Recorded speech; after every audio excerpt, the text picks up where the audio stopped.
ഒരു ഫേസ്ബുക്ക് കുറിപ്പ് കണ്ടപ്പോഴാണ് ഈ സബ്ജക്റ്റ് പറയണമെന്ന് വിചാരിച്ചത്. എന്നൊക്കെയോ ഞാൻ യാത്ര ചെയ്യുമ്പോൾ ഈ അടുത്ത കാലത്തായി ഉറക്കെ പറയണം എന്ന് വിചാരിച്ചിരുന്നൊരു സംഗതിയാണ് ഈ കുറിപ്പ് കാരണമായി പറയാമെന്ന് വിചാരിച്ചത്. ആദ്യം ഈ കുറിപ്പൊന്ന് വായിക്കാം. ജനശതാബ്ദി എക്സ്പ്രസ്സിലെ ആ സംഭവം നിയമവാഴ്ചയെയും ഉദ്യോഗസ്ഥരുടെ സുരക്ഷയെയും കുറിച്ചുള്ള ഗൗരവമായ ചില ചോദ്യങ്ങൾ ഉയർത്തുന്നു. ടിക്കറ്റില്ലാതെ യാത്ര ചെയ്ത ഒരു യുവതി ടിക്കറ്റ് പരിശോധകനായ TTEയോട് കാണിച്ച ധിക്കാരപരമായ പെരുമാറ്റവും തുടർന്നുണ്ടായ വ്യാജ ആരോപണങ്ങളും ഇപ്പോൾ വലിയ ചർച്ചയായിരിക്കുകയാണ്. തൃശ്ശൂരിനും എറണാകുളത്തിനും ഇടയിൽ ടിക്കറ്റ് പരിശോധനയ്ക്കിടെയാണ് ഈ നാടകീയ രംഗങ്ങൾ അരങ്ങേറിയത്. ടിക്കറ്റ് ഇല്ലാത്തതിന് പിഴയടയ്ക്കാനോ സീറ്റ് ഒഴിഞ്ഞു കൊടുക്കാനോ തയ്യാറാകാതിരുന്ന യുവതി വെറും 300 രൂപ നൽകി കാര്യം ഒത്തുതീർപ്പാക്കാൻ ശ്രമിച്ചു. എന്നാൽ നിയമം ലംഘിക്കാൻ തയ്യാറാകാതിരുന്ന TTE എല്ലാവരുടെ മുന്നിൽ വെച്ചോ അപമാനിക്കാനായിരുന്നു അടുത്ത ശ്രമം. തന്നെ അനാവശ്യമായി സ്പർശിച്ചുവെന്നും പീഡിപ്പിക്കാൻ ശ്രമിച്ചുവെന്നും ആരോപിച്ച് FIR കൊടുക്കുമെന്ന ഭീഷണിയുമായി അവർ രംഗത്തെത്തി. നിയമം നടപ്പിലാക്കാൻ ശ്രമിച്ച ഒരു ഉദ്യോഗസ്ഥനെ തളർത്താൻ സ്ത്രീ എന്ന പദവിയെ ഒരായുധമായി ഉപയോഗിക്കുകയായിരുന്നു ഇവിടെ. ഇത് സത്യസന്ധമായി ടിക്കറ്റ് എടുത്ത് യാത്ര ചെയ്യുന്ന ലക്ഷക്കണക്കിന് യാത്രക്കാരെ അപമാനിക്കുന്നതിന് തുല്യമാണ്. സംഭവസ്ഥലത്തുണ്ടായിരുന്ന സഹയാത്രികർ പകർത്തിയ വീഡിയോ ദൃശ്യങ്ങളാണ് ഈ വിഷയത്തിൽ നിർണായകമായത്. ഉദ്യോഗസ്ഥൻ മാന്യമായാണ് പെരുമാറിയതെന്നും യുവതിയാണ് നിയമം ലംഘിച്ചതെന്നും ഈ ദൃശ്യങ്ങളിൽ നിന്നും വ്യക്തമാണ്. ഇത്തരം വ്യാജ ആരോപണങ്ങൾ ഉന്നയിക്കുന്നവർ യഥാർത്ഥത്തിൽ ദ്രോഹിക്കുന്നത് സമൂഹത്തിലെ മാന്യരായ സ്ത്രീകളെയാണ്. ഇത് അർഹരായവർക്ക് ലഭിക്കേണ്ട വിശ്വാസ്യത ഇല്ലാതാക്കും. റെയിൽവേ ഉദ്യോഗസ്ഥർക്ക് ബോഡി ക്യാമറകൾ നിർബന്ധമാക്കുന്നതും വ്യാജ പരാതി നൽകുന്നവർക്കെതിരെ കർശന നിയമ നടപടികൾ സ്വീകരിക്കുന്നതും ഇത്തരം പ്രവണതകൾ അവസാനിപ്പിക്കാൻ സഹായിക്കും. നിയമം എല്ലാവർക്കും ഒരുപോലെ ആകണം. അവിടെ ലിംഗവ്യത്യാസമോ പദവിയോ ഒരു തടസ്സമാകരുത് എന്ന തരത്തിലാണ് ഈ പറയുന്ന പോസ്റ്റ് ഞാൻ കാണാനിടയായത്. ഇത് പറയുമ്പോൾ മറ്റൊരു കാര്യം കൂടി പറയാനുണ്ട്. എൻ്റെ ഒരു അനുഭവമാണ്. ഞാനൊരു ഇതുപോലെ തന്നെ ജനശതാബ്ദിയിൽ കോഴിക്കോട് നിന്ന് യാത്ര ചെയ്യുകയാണ്. ഞാൻ കോഴിക്കോട് കമ്പാർട്ട്മെൻറ്റിലേക്ക് കയറാൻ ശ്രമിക്കുമ്പോൾ ഈ ജനശതാബ്ദിയുടെ സാധാരണ സിറ്റിംഗ് കമ്പാർട്ട്മെൻറ്റിന് സ്ലീപ്പിംഗ് കമ്പാർട്ട്മെൻറ്റാണ്. പഴയ സ്ലീപ്പർ കോച്ചിൻ്റെ കമ്പാർട്ട്മെൻറ്റാണ് AC ആയി അതിലിട്ടിരിക്കുന്നത്. അതായത് 3 ടയർ ACയുടെ കമ്പാർട്ട്മെൻറ്റാണ്. അപ്പോൾ സ്വാഭാവികമായി എന്ത് സംഭവിക്കുമെന്ന് ചോദിച്ചാൽ കുറച്ച് സീറ്റുകൾ കുറവ് വരും. ഈ കമ്പാർട്ട്മെൻറ്റുകൾ ഘടിപ്പിക്കുന്നത് TTE അല്ല, അത് റെയിൽവേയിൽ നിന്ന് അതിൻ്റെ ബന്ധപ്പെട്ട ഉദ്യോഗസ്ഥരായിരിക്കും. ആ കോച്ചിന് എന്തെങ്കിലും പ്രശ്നം വന്നതുകൊണ്ട് ചിലപ്പോൾ അത് അപകടത്തിൽപ്പെടാവുന്നതുകൊണ്ട് അതിന് പകരം സുരക്ഷിതമായ ഒരു കമ്പാർട്ട്മെൻറ്റ് ഘടിപ്പിച്ചതാണ്. അതിന് 3-4 സീറ്റുകൾ കുറവ് വരും, 5-6 സീറ്റുകൾ കുറവ് വരും.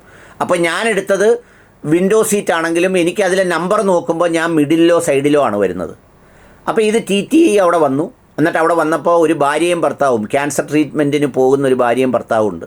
അപ്പോൾ അവരോട് കാര്യങ്ങളൊക്കെ പറഞ്ഞു. അപ്പോൾ അവർക്ക് അടുത്തടുത്തിരിക്കാനാണ് സീറ്റ് ചോദിച്ചത്. പക്ഷേ അതിൽ അറേഞ്ച്മെൻറ്റ് വന്നപ്പോൾ ഈ ചേർന്നിരിക്കുന്നതിന് പകരം തൊട്ടപ്പുറത്തും ഇപ്പുറത്തുമായി. അയാൾ പറഞ്ഞു ഇവിടെ ഇരുന്നോ, അപ്പുറത്തോട്ട് മാറണ്ട, ഇവിടെ ഇരുന്നോ എന്നൊക്കെ പറഞ്ഞു. കുറച്ച് കഴിഞ്ഞപ്പോൾ അദ്ദേഹം തിരിച്ചു വരികയാണ്. എന്താ സംഗതി? അവർ അവിടെ ഇരുന്നു കൊണ്ട് ഈ സ്ത്രീ ഒരു മെയിലെടുത്ത് റെയിൽവേ മന്ത്രിക്ക് അങ്ങ് ഇമെയിൽ അയച്ചു. എന്താണ്? അവർ ബുക്ക് ചെയ്ത് ട്രെയിനിൽ കയറിയപ്പോൾ അവർക്ക് അലോട്ട് ചെയ്തിട്ട് സീറ്റ് TTE കൊടുക്കുന്നില്ല. അയാൾ വന്ന് ഇവരോട് എത്ര മാന്യമായ കാര്യം പറഞ്ഞു. അവസാനം നിങ്ങൾക്ക് ചേർന്നിരിക്കണോ, വേറെ 2 സീറ്റ് തരാമെന്ന് പറഞ്ഞ് അയാൾ അഡ്ജസ്റ്റ് ചെയ്തിട്ട് പോയി. ഞാനിത് പറയാൻ കാരണം എന്താണെന്ന് ചോദിച്ചാൽ അവകാശങ്ങളെക്കുറിച്ചും കടമകളെക്കുറിച്ചുമൊക്കെ അമിതമായ ബോധ്യം തോന്നി അത് ആളെ കുരുക്കാനും ആളെ ചതിക്കാനും വേണ്ടിയുള്ളൊരു ആയുധമായി മാറ്റുന്ന അപകടകരമായ സ്ഥിതി ഇവിടെയുണ്ട്. ഈ TTEമാർ ഈ അടുത്ത കാലത്ത്, ഞാൻ നിരന്തരം ട്രെയിനിൽ യാത്ര ചെയ്തിട്ടുള്ള ആളാണ്. വർഷങ്ങളോളം ഞാൻ പല സ്ഥലങ്ങളിലും പഴയ ഡൽഹിയിലും ഒക്കെ സാധാരണ ജനറൽ കോച്ചിലും സ്ലീപ്പറിലും ഒക്കെ യാത്ര ചെയ്തിട്ടുണ്ട്. പക്ഷേ ഈ അടുത്ത സമയത്തായിട്ട് ഒരു 5, 7, 10 വർഷത്തിനിടയിൽ ഈ TTEമാർ എന്ന് പറയുന്നത് വളരെ മാന്യമായും വളരെ സിസ്റ്റമാറ്റിക്കായും നീതിപൂർവമായുമായിട്ടാണ് സത്യസന്ധമായി പെരുമാറുന്നത്. അത് ഈ ഒരു പുതിയ തലമുറ വന്നപ്പോൾ പഴയ കാലത്തെ പൈൻ്റ് കയ്യിൽ വെച്ചുകൊണ്ടുള്ള പരിപാടിയും കൈക്കൂലി വാങ്ങിക്കുന്ന പരിപാടിയും ഒക്കെ ഗണ്യമായി കുറഞ്ഞു. ഒറ്റപ്പെട്ട ആരെങ്കിലുമൊക്കെ ഉണ്ടാവാം. പക്ഷേ ഇപ്പോൾ വളരെ ജെൻറ്റിലായും വളരെ മാന്യന്മാരായിട്ടുമാണ് അവർ കാര്യങ്ങളിൽ ബിഹേവ് ചെയ്യുന്നത്. അവരുടെ ഉത്തരവാദിത്തമാണ് അവർ നിർവഹിക്കുന്നത്. കാരണം അവർ നിർവഹിച്ചില്ലെങ്കിൽ അതിൻ്റെ മേളിൽ സൂപ്പർ ചെക്കിന് മറ്റുത്തരവാദിത്തപ്പെട്ട റെയിൽവേ വിജിലൻസ് എന്നൊക്കെ പറയുന്ന സംവിധാനമുണ്ട്.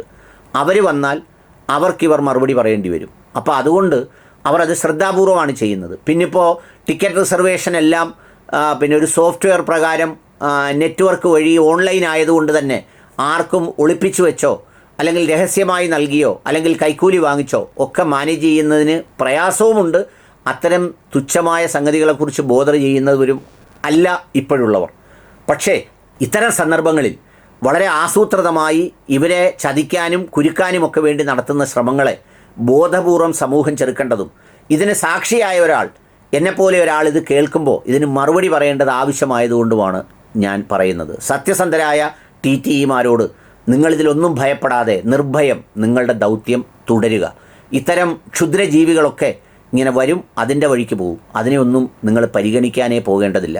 നമ്മുടെയൊക്കെ ജീവിതം അങ്ങനെയാണ്. ഇതിൻ്റെ പുറകിലൊക്കെ പോയാൽ പിന്നെ അതിന് മാത്രമേ നേരമുണ്ടാവൂ.